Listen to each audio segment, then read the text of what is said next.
General Andrew was the most feared amongst all the army generals. Rumors had spread about his ugly face and the scars he got from the horrors of war. As if that was not enough, the general was known to be ruthless on the battlefield.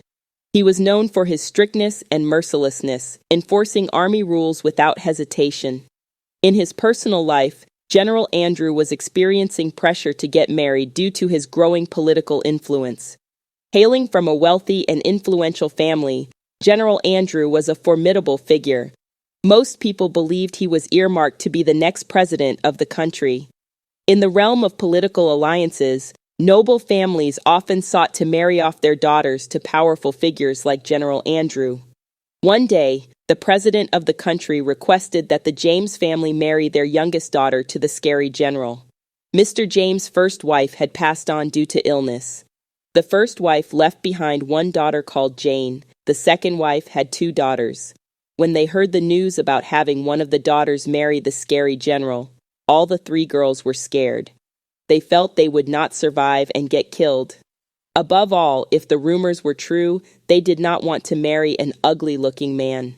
Jane's stepmom protected her own daughters from the evil general and forced Jane to go and marry the ugly, scary general instead of her youngest daughter.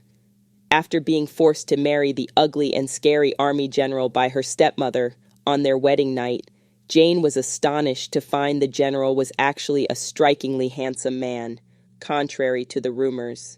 However, the general was quick to mention that their marriage was a facade for public display, devoid of intimacy.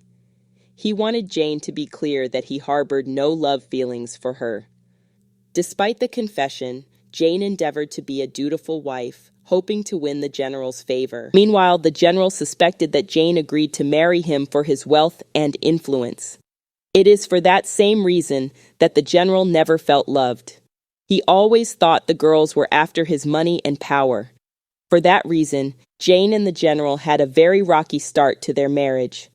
The general was suspicious of everything that Jane did.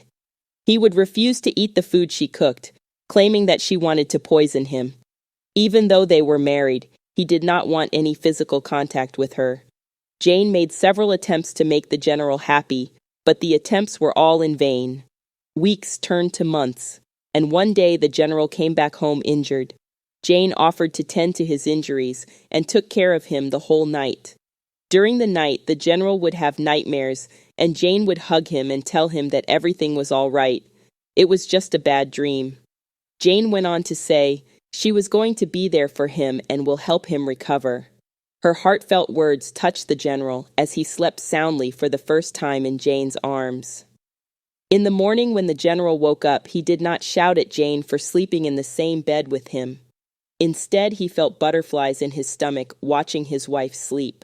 He felt a sense of joy and satisfaction. He realized for the first time in his life that it felt good to be loved, cared for, and married. From that day, a spark of affection was ignited between them. The general started to eat and enjoy Jane's meals. Their relationship blossomed. After months of showering the general with love and companionship, the general began to fall in love with Jane. Just when the bond was getting stronger, the general became very anxious and uncomfortable and suddenly issued Jane with divorce papers. Look out for part 2, the final episode. Follow, like, and share, for I am posting stories like these every day.